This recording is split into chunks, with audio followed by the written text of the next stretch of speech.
Vamos a ver la Mishnah de Pirkei Avot, el capítulo 5, la Mishnah 19. La Mishnah en sí es un poquito larga, no importa, la voy a, no sé si leerla o no, vamos a leerla rápido. Dice así: quien quiera posee las tres siguientes características es de los discípulos de Abraham, nuestro padre. Y las tres características opuestas es de los discípulos del malvado Bilam. Los discípulos de nuestro padre Abraham poseen buen ojo, espíritu dócil y alma humilde, ¿sí? Eso sería Ain Tová, Ruach Nemuja y Nefesh Shfela. Los discípulos del malvado Bilam poseen mal ojo, espíritu arrogante y alma codiciosa.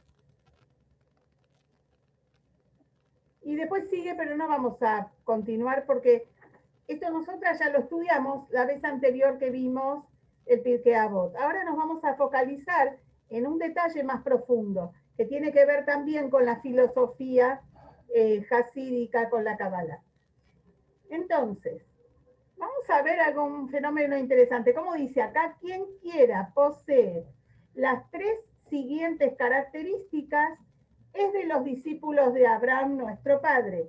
Y las tres características opuestas es de los discípulos del malvado Bilam. Abraham Avinu lo conocemos todas. Bilam, justamente hasta hace un par de días atrás estuvimos toda la semana hablando de Bilam, porque era la parshá de la semana, Parshat Balak, en donde el rey Balak contrata al brujo, a este hombre malvado llamado Bilam, para que maldiga al pueblo de Israel. Esta es una historia, ya lo hablamos, ya ustedes lo habrán leído, etcétera, etcétera. Y vemos que lo compara acá la Mishnah con Abraham, lo pone en contrapunto de Bilam.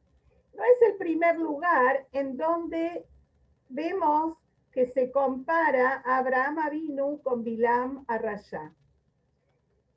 Entonces vamos a ver, evidentemente que son opuestos. Abraham tiene ojo bueno, tiene humildad, tiene carácter dócil, y Bilam tiene mal ojo, Bilam es arrogante y Bilam es codicioso. O sea, justamente lo contrario, son opuestos uno del otro. Interesante también, ¿no? Porque dice que Bilam tiene mal ojo. Saben que también Bilam físicamente tenía también un problema, que tenía un ojo desviado. No sé si entienden, tenía un ojo que miraba para otro lado, tenía el ojo mal. Parecido a alguien muy malvado también que estuvo acá en la Argentina hace no tantos años como presidente. Bueno, entonces Bilam es comparado con Abraham. Entonces, cuando vamos a ver que Rashi, el exégeta tan famoso, el comentarista de la Torá, cuando llega al tema de Bilam, en la parashá pasada, dice que Bilam, en el versículo trae, que Bilam, dice así, y Bilam se levantó en la mañana y aparejó su asno, y fue con los príncipes de Moab. Así trae Rashi. Rashi nos dice que el propio Bilam, que era una persona que estaba muy bien económicamente, que era una persona que era muy respetada dentro del mundo, digamos, secular, que era una persona que tenía guardaespaldas, que tenía sirvientes y todo lo demás. En el momento que él se levanta a la mañana con la indicación, cuando es invitado para ir a maldecir al pueblo judío, por más que Dios ya le advirtió que no lo va a lograr, que no va a lograr maldecir al pueblo de Israel, De todas maneras, él se levanta con todo el entusiasmo porque él piensa, capaz que Dios le va a permitir finalmente, y está tan emocionado de que va a hacer algo, va a maldecir a los Yehudim, que él mismo va y apareja el burro, pone en silla el burro y todo. No le da, ni siquiera le da lugar a los sirvientes, no espera que los sirvientes lo hagan. Él mismo se prepara, va corriendo y lo hace. Y entonces Rashi, cuando trae esto, el versículo trae esto, que el mismo Bilam preparó el burro y no pudo esperar a que lo hicieran sus sirvientes, dice así, de aquí vemos cómo el odio hace que la persona se aparte de lo convencional. ¿Qué quiere decir esto? Tanto odio tenía por los Yehudim Bilam que ese odio le hizo perder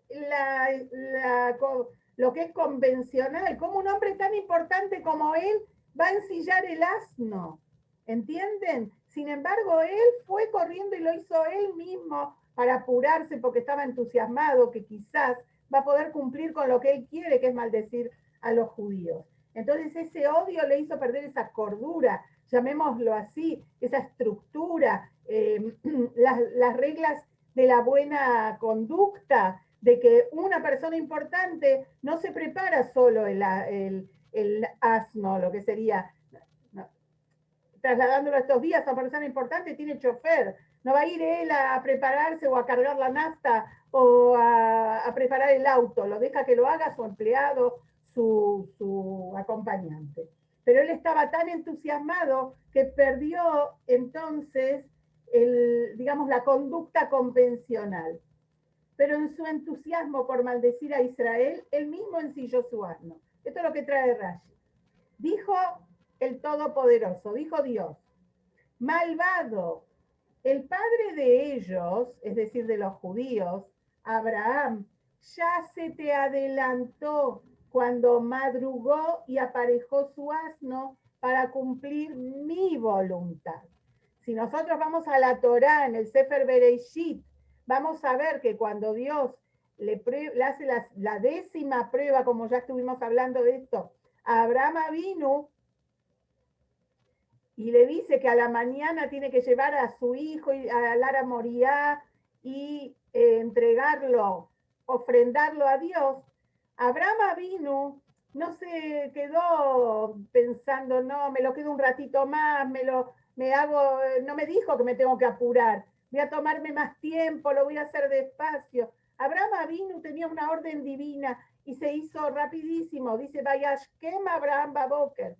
Abraham se levantó a la hora, muy temprano a la mañana, no hizo ninguna demora y fue, Vayajaboshet Jamoró. También dice sobre Abraham Avinu que él mismo preparó, aparejó su burro y llevó a sus 2 muchachos, porque él era una persona importante y siempre iba con custodia, y a su hijo y todo lo necesario para la ofrenda.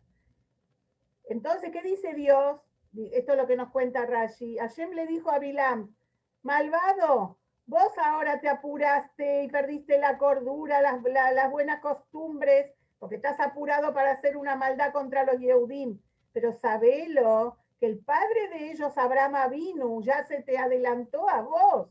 Y cuando tenía que cumplir con mi voluntad, cuando tenía que hacer algo que yo le ordené, que era totalmente en contra de cualquier mente normal, él no solo que no se retrasó, sino Vayashkem, Abraham Baboker se levantó a la mañana temprano, Vayajaboshet Jamoró, y él mismo ensilló el burro para hacer, y ahí Rashi trae que el amor también rompe las reglas de la, digamos, de la etiqueta. Cuando alguien siente mucho amor por otro, cuando quiere darle quiere demostrarle el amor a otra persona, cuando ese amor es tan fuerte, también rompe las reglas de la etiqueta, porque es lo que hizo Abraham. No dejó que sus empleados lo hicieran por él. Abraham tenía muchos empleados, una persona muy rica y muy respetable. Sin embargo, él mismo ensilló su burro por una razón exactamente opuesta a la de Bilam. No por odio, sino por amor. ¿Se entiende? ¿Hasta aquí? Entonces, por eso vemos como que también ellos están comparados en esta situación. Y entonces esto nos muestra algo muy interesante. Shlomo Amelech dice en Coelet, si alguna vez quieren buscar en Eclesiastés, capítulo 7, Pasuk, versículo 14, ahí en Coelet dice en el final del Pasuk, en el final del versículo, Shlomo Amelech dice,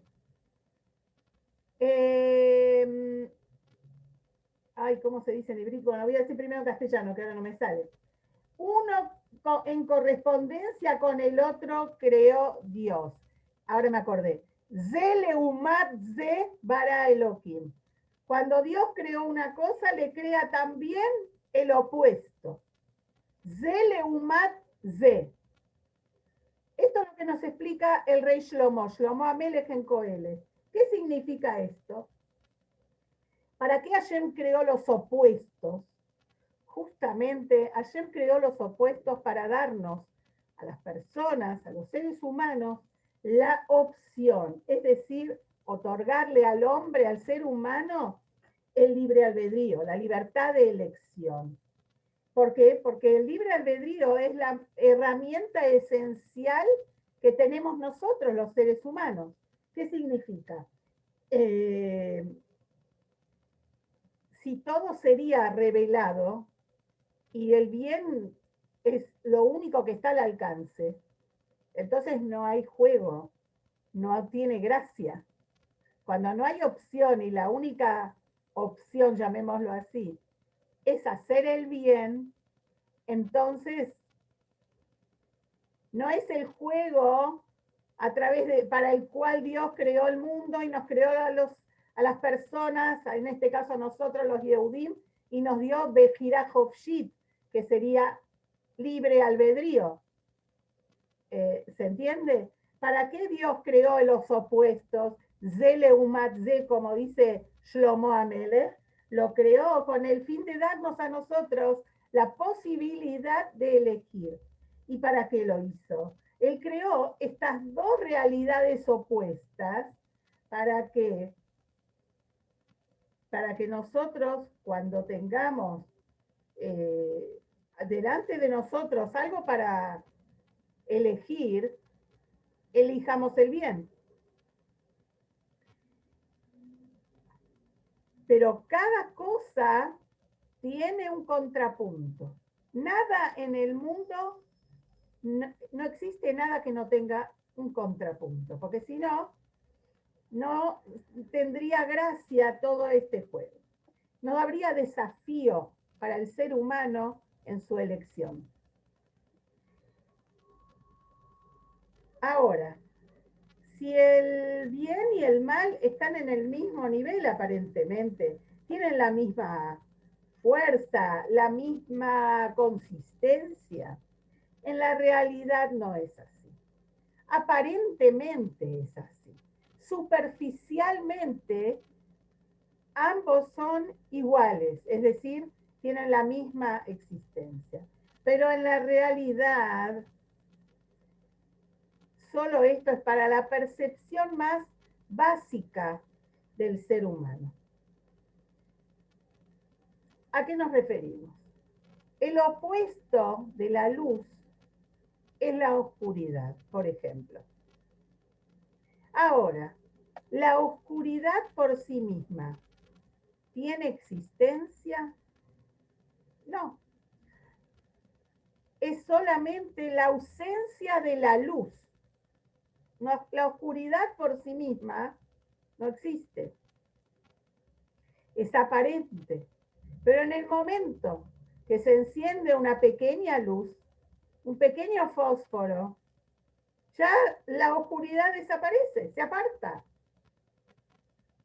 Quiere decir que esa fuerza que tiene el mal también es superficial. En realidad lo único que tiene permanencia e importancia es el bien, las cosas buenas. ¿Por qué? Porque cada cosa buena que Dios creó tiene un objetivo real. Si Dios creó el etrog, es para que hagamos una mitzvah en Sukkot. Si Dios creó, cada cosa que Dios creó, que está relacionado con algo positivo, que está relacionado con una mitzvah, entonces tiene consistencia. Su opuesto no lo es así. El opuesto es simplemente para poder nosotros elegir, para que podamos, esto le da importancia a lo bueno. Entonces, si algo tiene un propósito, es importante. Cuando no, su propósito es simplemente que la persona pueda elegir, que elija el bien, quiere decir que el mal en sí mismo no tiene consistencia. Es simplemente superficial. No es original. Simplemente está para que la persona sepa qué es lo que tiene que elegir. Y cuando nos proponemos hacer el bien, elegir el bien, entonces, si la persona, como dice también los jajamín del Pirkei Avot, dicen que es de un jajam, etanolat. Nosotros ya estudiamos esa Mishnah. ¿Quién es sabio? El que ve lo que van a hacer. ¿Qué significa lo que van a hacer? Lo que finalmente, lo que es en realidad, lo que, como Dios, ¿para qué Dios creó todas las cosas? Entonces, cuando la persona sabe que eso que está ahí, que lo quiere probar, en realidad es simplemente el contrapunto de lo bueno para que uno elija el bien, y en sí mismo lo malo no tiene consistencia, no tiene mérito propio, no tiene nada, entonces en ese momento, en el momento que la persona elige hacer lo correcto, el contrapunto desaparece, pierde importancia. Entonces de esto aprendemos que Bilam en realidad tuvo una presencia porque existió antes Abraham Avinu. Si no, él no hubiera estado. Si Abraham Avinu no hubiera hecho el tema de ensillar el burro solo y de perder las reglas de etiqueta por su amor infinito a Dios, entonces no hubiera estado Bilam, que es el contrapunto con el odio infinito hacia los Yehudim que representan a Dios. ¿Se entiende? No hubiera tenido lugar ni existencia.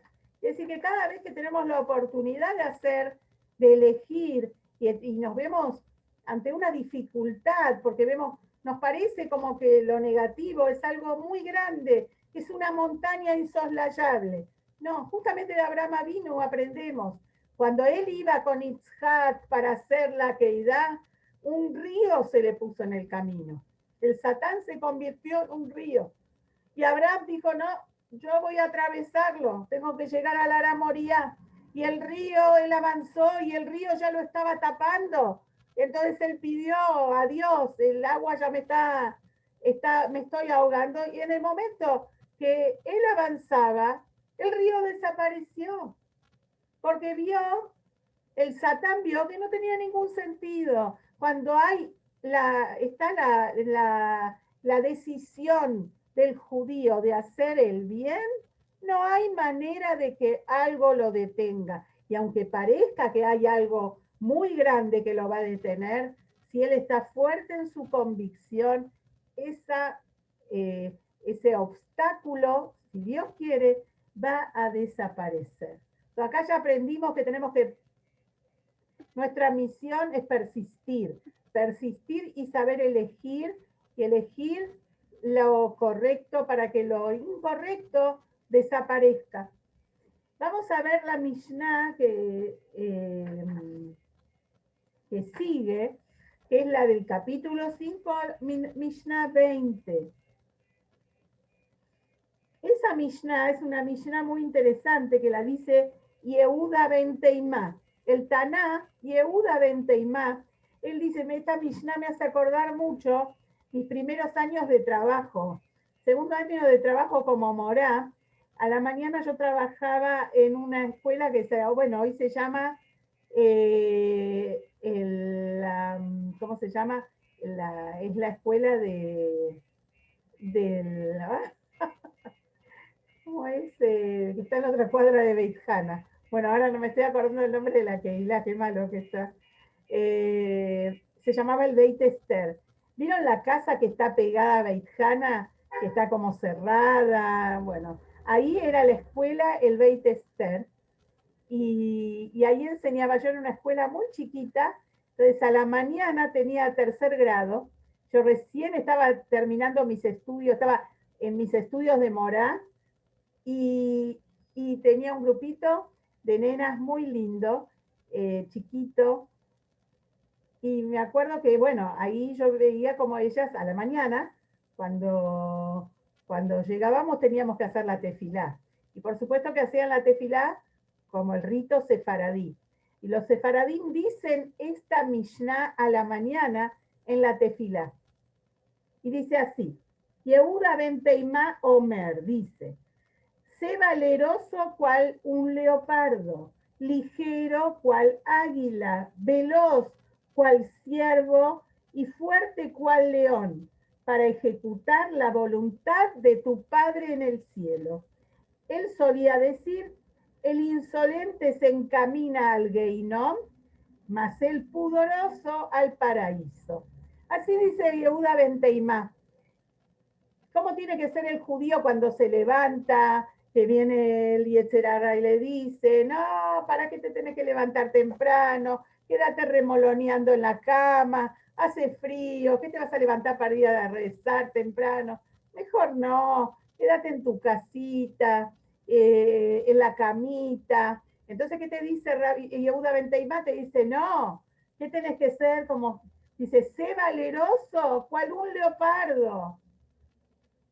Y tenés que ser, dice, Azkanamer sería en hebreo. Azkanamer. ¿Verdad? Calca, ligero como el águila. Calcanesher. Tenés que ser liviano como el águila. ¿Vieron cuando ustedes ven al águila que va volando y uno dice, qué liviandad, qué belleza, ¿no? Y dice, veloz cual el ciervo. ¿Verdad? Katzvi. Tenés que correr rápido como corre el tzvi, el ciervo. Y fuerte cual el león. De Hazaka Ari. Tenés que ser fuerte como el león para que todo el zoológico que nombra Yehuda ben Teimá, ¿para qué es? Para hacer, para ejecutar la voluntad de tu Padre en el cielo. Entonces, tenemos que ser, cuando llega delante de nosotros, a continuación de lo que estábamos diciendo antes, la oportunidad de hacer algo correcto, de ayudar a alguien, de empezar una campaña para juntar fondos para una institución judía, para cuando llega a nosotros el hecho de que quizás podemos salvar a alguien de un problema o lo que fuera, que tenga que ver con una mitzvah, o mismo decidí que de ahora en más, Shabbat no uso más el celular. Entonces te va a venir el Yetzer Hara y te va a decir muchas cosas. O la gente que te rodea te va a decir, pero ella está loca. ¿Qué a vos te parece en esta época de la tecnología, en el siglo XXI? Te vas a poner a no tocar el celular, que te vas a incomunicar, tantas cosas. ¿Verdad? ¿Qué te dice Yehuda ben Teimá? Tenés que ser Azkanamer, tenés que ser valiente, intrépido, como un león, perdón, como un leopardo, ¿sí? Tenés que ser como el Namer, tenés que decir, lo voy a lograr, sí, lo voy a hacer, sí voy a trabajar para esto y voy a tener éxito, sí voy a emprender esto nuevo, sí me voy a amigar con esta persona que estoy hace años que no me hablo, lo voy a lograr. Y aunque venga alguien y te diga, no, te va a dar vuelta la cara, te va a escupir encima, no vale la pena, te lastimó mucho, todo eso, uno tiene que ser azkanamer, ser intrépido y a ese obstáculo decirle, no vas a lograr convencerme, yo voy a seguir adelante. Pero hay algo muy interesante. Miren lo que dice. ¿Cómo termina Yehuda ben Teimá? La Mishnah dice, él solía decir, el insolente se encamina al Geinom. Aspanim la Geinom, dice. Aquel que es como un caradura, una persona que es descarado, que no tiene, ¿vieron así? ¿A dónde se está encaminando? Al Geinom, es decir, a un lugar que no es tan bueno. Pero Boshet Panim le ganeden. Aquella persona que actúa con humildad, él se encamina al Ganeden. ¿Qué significa? Tenés que tener ser un aspanim, tenés que ser intrépido para lograr las mitzvot, cuando estás frente a una elección, cuando estás frente a un desafío, no te tenés que dejar vencer por los obstáculos y tener tener ese descaro, llamémoslo así, esa fuerza, esa manera de ir para adelante. Pero eso no te confundas, no tiene que ser tu característica, no tiene que estar en tu carácter ser un descarado, ser una persona que sos un aspanim, porque eso te lleva al mal camino. Nada te justifica que seas un maleducado, que seas una persona que contesta feo, que sos una persona que desprecias a los demás. Esto es frente a un desafío, pero tu carácter no tiene que ser como el Namer. Tu carácter tiene que ser el de una persona humilde, no arrogante, no una persona que se siente que está por encima de todos los demás. Por eso Yehuda ben Teimá lo condena y dice, Aspanim la Geinom, ese que se siente que entra y vos decís, se siente dueño de todo, no está haciendo correctamente. La persona tiene que tener esa humildad, tiene que tener esa manera delicada de ser. Y para concluir, voy a compartir con ustedes una historia que la leí hace mucho tiempo y que ahora volvió a aparecer porque, bueno, es una melodía que se canta cuando hacen el acto en Polonia, cuando hacen la Marcha para la Vida, esta melodía que ahora enseguida la van a reconocer, siempre se canta en momentos muy emotivos y es el Anima Amin, una melodía especial del Anima Amin. El Anima Amin lo sabemos, bueno, los que estudiamos, las que estudian historia saben que lo mencionamos. El Anima Amin lo compuso, digamos que lo compuso, lo terminó el Rambam. El Rambam resume de la Torah estos 13 principios de fe y los enumera así como los tenemos con alguna modificación pequeña, pero son estos que nosotros nombramos, ¿no? Y el famoso Animamin, bueno, ese, ¿cómo es el famoso, el más famoso? Tiene una historia muy interesante y es el que dice Anima Amin be'emunah shlema be'viata Mashiach be'af al pi sheitmamea im kol ze achakelo. Significa que yo creo con fe completa en la venida del Mashiach y aunque se retrase, lo espero cada día. Esto es lo que quiere decir. Sucedió, no sé exactamente el año, pero en los primeros años de la guerra, la Segunda Guerra Mundial, en uno de los trenes que llevaban a los judíos a Treblinka, en uno de los vagones del tren de carga, sabemos la manera terrible como los judíos iban viajando en el tren, la manera de decir que iban en un tren, los llevaban como peor que animales. Estaban varios hasidim de la dinastía de Mosdich. La pueden googlear. Se escribe M-O-D Z-I-C-H, Mosdich. Son una dinastía de hasidim de Polonia, cuyo Rebbe había escapado de Polonia de manera milagrosa también. En 1940 se pudo salvar, lo salvaron y estaba en Estados Unidos. Muchos de sus hasidim, junto con un montón de otros yehudim, iban en ese tren a Treblinka. Sabían ya cuál era el final, para qué eran llevados ahí.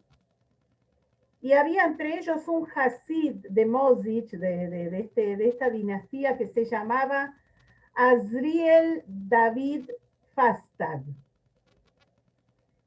Este Azriel estaba ahí y comenzó, él era famoso en su círculo, en el círculo de los hasidim de Mosdich, porque él componía melodías que después todos los hasidim, el Rebbe las tomaba y junto con sus hasidim las cantaban. Ya era famoso por componer diferentes melodías, nigunim.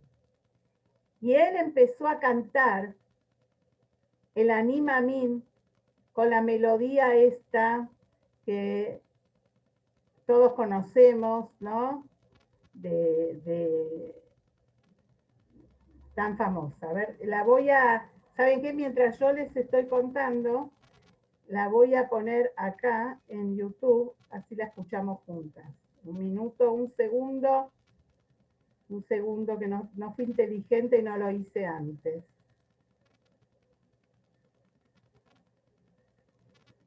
¿Necesitas algo? Sí. Lo pedí por la app. Todo mal.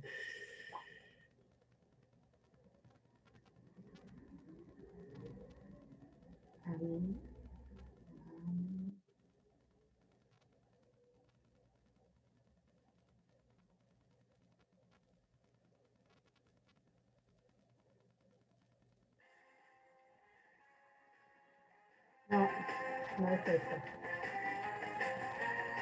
No es esa, ¿eh? Bueno, no importa. Él empezó a cantar la melodía. Y en ese momento la gente aprendió el nigún y empezó a cantarla con él. Empezaron a cantar la canción con él en Ani Maamin y de a poquito cada uno, ¿sabes qué? Vamos a sacar los les voy a permitir que se saquen que prendan el micrófono, préndanlo.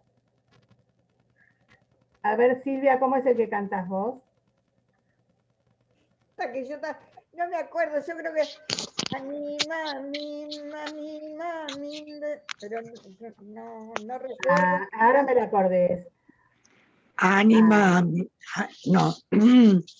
Anima, no, esperen tampoco. Un me la había acordado.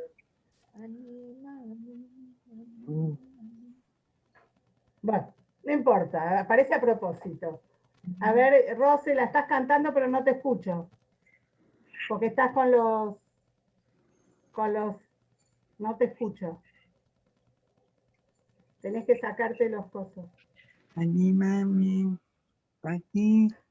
Lema beviat HaMashiach, beviat HaMashiach אני מאמין, ואף על פי שיתממנה, beviat HaMashiach אני מאמין. ¿Cómo ¿Cómo empezaba? Empezaba la canción. Ani Maamin, Ani Maamin, Amin.